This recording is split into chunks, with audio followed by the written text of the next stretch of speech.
Hi folks, with Tacitus today, your pushback channel, and thank you for joining this audio live stream. Please listen to this presentation as you would a radio broadcast. In this essay, I'd like to talk about the issue of paternity fraud. Now, there's been quite a few cases that are appearing online. People doing videos about they had a DNA test on the children, and they found that 2 out of 3 children, or 1 out of 2, or sometimes both of them were not his children. So now there's a degree of shock, I suppose, in this. For I think most men, because the woman would know, but it may be the woman isn't sure, like she was having a lot of intimate partners, so she actually didn't know which one it might have been, and it's just a sort of an unfortunate thing that the guy that she's married to, it wasn't his, so he's not biologically related to the children. It's in fact some other guy. Now, what's interesting is that on 2 fronts. So when this is discovered, whether it's within the marriage or whether it's following divorce with alimony and child support implications, but what seems to be universal is the remarkably casual attitude that the women have. They seem to, so what? Like, what's the big deal? Why is everyone getting all upset about this? What's the fuss? I didn't really do anything wrong, so hey, who cares? There's a child here now. The child needs looking after, so I've got to steal money from somebody to do it. So it might as well be the guy with the most reliable employment history and the highest income. We should steal from him. Now, the same goes really for divorce courts and child support tribunals or whatever. Is say, well, we don't really care who the biological parent is. That's kind of not material here. What is that you thought you were the biological father? You thought you were. Whether you arrived at that view because your wife lied to you, not, we don't really care. You thought you were. You're a high income earner, or you're a stable income earner, a reliable income earner. You've never been unemployed. So we're going to assign the child support to you, because the actual biological father here, he's got a very checkered, uncertain. He's he's just a labourer. He's only working every now and again.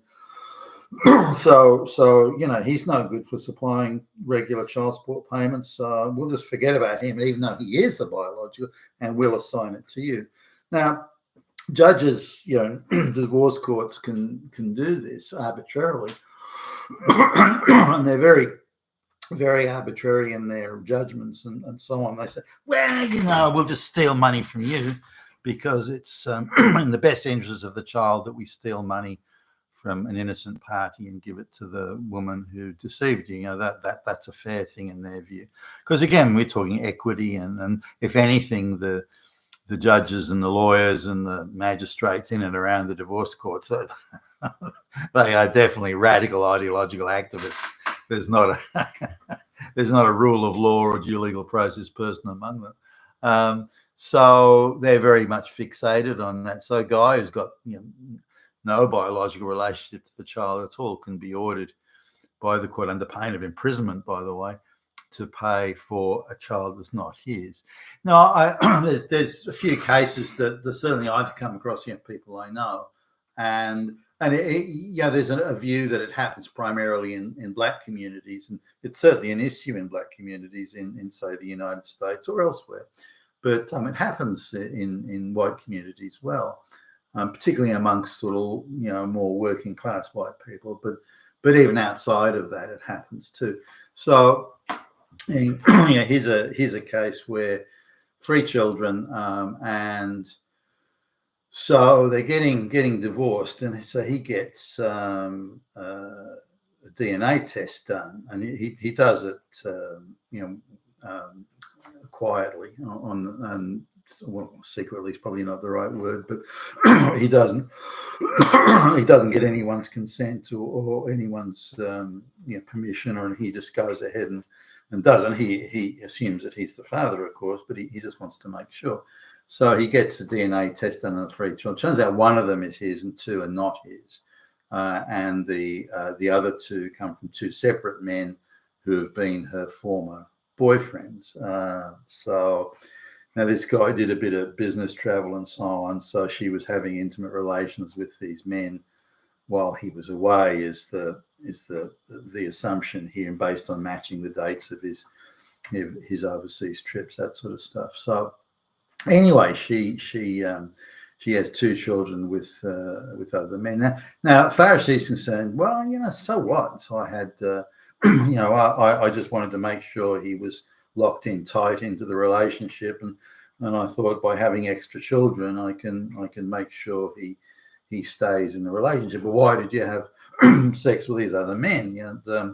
And why did you have unprotected sex? Well, I kind of did want children because, again, it keeps him locked in, and he only wanted 1 child, and so that was his preference, and so on, and he kept using the condom. So I had to try and talk him out of using the condom by saying I was using the pill and I wasn't. Oh, I got pregnant by accident, and so there was a lot of treacherous deception and underhanded behavior by her to sort of bring about the situation.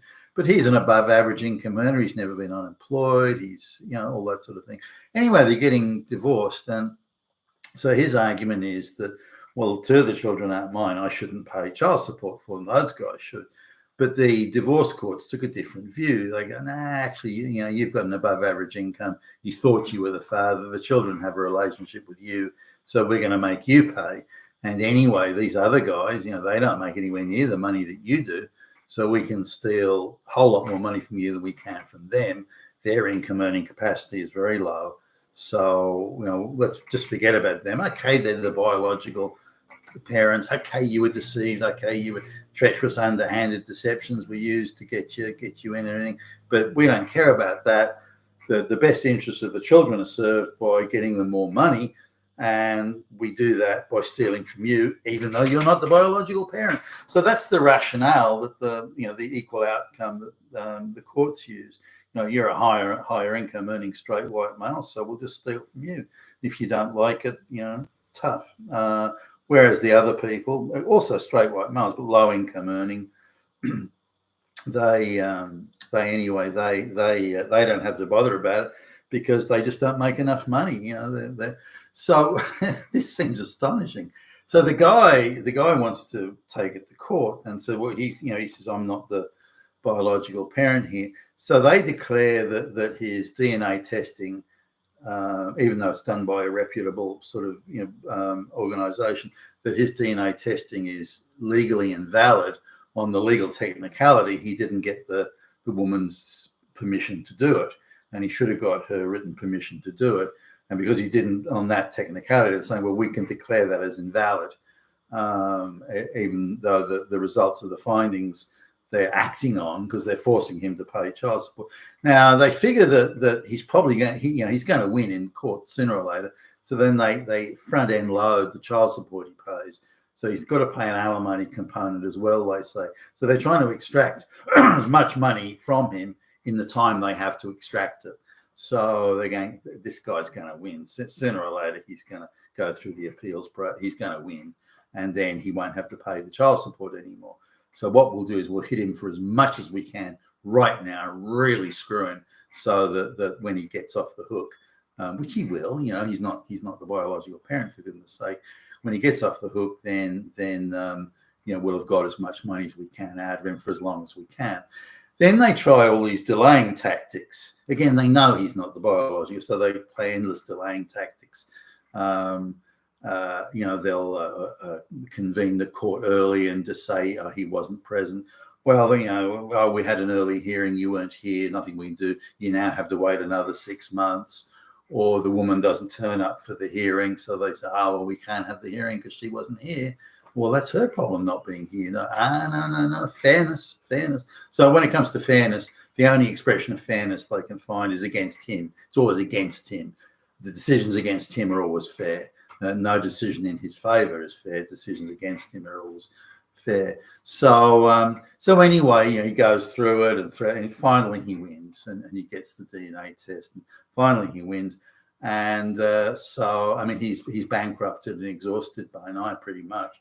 He has a nervous breakdown. He can't work anyway, and so on. So he's a shell of a man that once existed, and it seemed that every hand of the government and the public service and the courts, every hand was turned against him. And the constant attitude that they sort of had was, well, why don't you just pay it? What's your problem? Okay, so we're stealing money, illegally and illegitimately from you, but why don't you just accept it? Just, why are you fighting back? Why are you pushing back? You're only convincing us even more that you're a Hitler Nazi by refusing to roll over and allow your money to be stolen. So it was this sort of thing, and the guy was in a bad way. He was going downhill fast, and it was pretty obvious that there was going to be nothing left of him when the process was done, which, by the way, they considered a great victory. So we're holding him up as an example. If you defy us, we will absolutely crush you. Even if you're in the right, even if the law ostensibly at least is on your side, we will crush you if you dare defy us. Now, there are numerous cases like this, and just out of men that I know, guys that I know, where they're finding that they'll do a DNA test and find that one or more children aren't theirs, and some of them are shocked, some not so much. I always wondered why that kid had red hair. My supposed kid had red hair. She says it's her great grandfather had red hair. Well, I'm not sure I buy that. So these women are deliberately deceiving and treacherously engaging in this. Now, what happens when the court's faced with a choice? The divorce, the divorcing situation has a choice where the guy who's making all the money, who has the good job and the reliable income, and is not the biological parent. What do you do? If she's been going out and having intimate relations with unemployable labourers, how do you deal with this?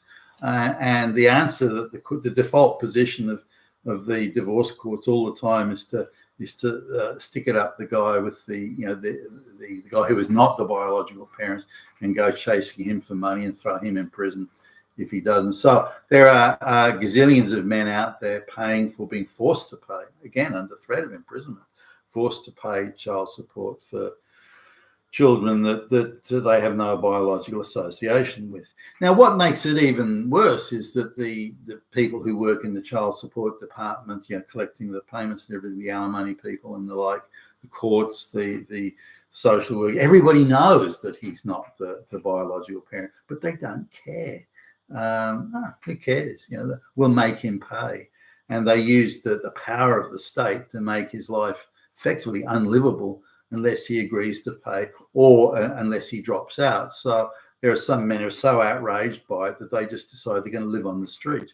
And these could be or work in the underground economy. And some of these guys I know, they work as window cleaners and things like that.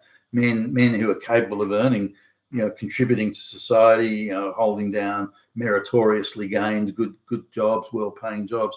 I'm not putting up with this treatment.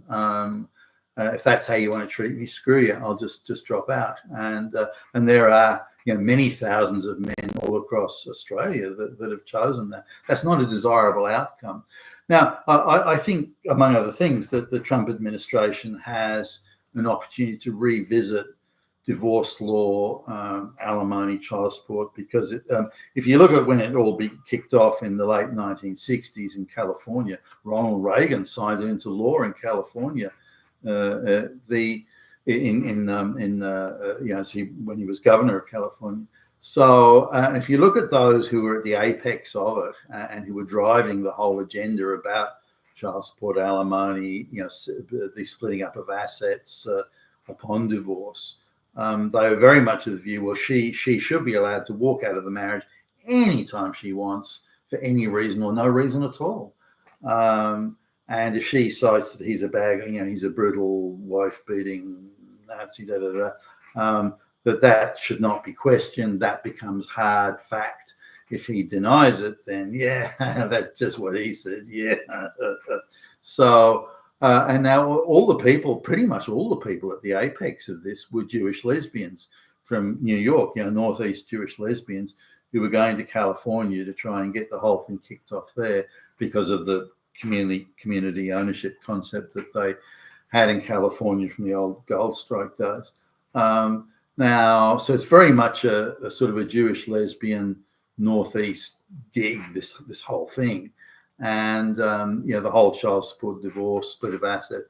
And I believe that its part plays a huge and very essential part in the destruction of the family, the destruction of social trust between the genders, and of the sanctity of marriage. Not every marriage works out.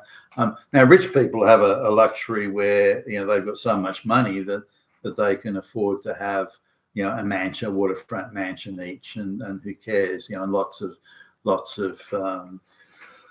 Maseratis in the driveway and all this sort of thing, and luxury yachts on the waterfront pier, and so on. But people at the very bottom, they have nothing to separate anyway. But it's the people in the middle class, that is the engine room of Western merit-based, meritocracy-based social mobility within the classes.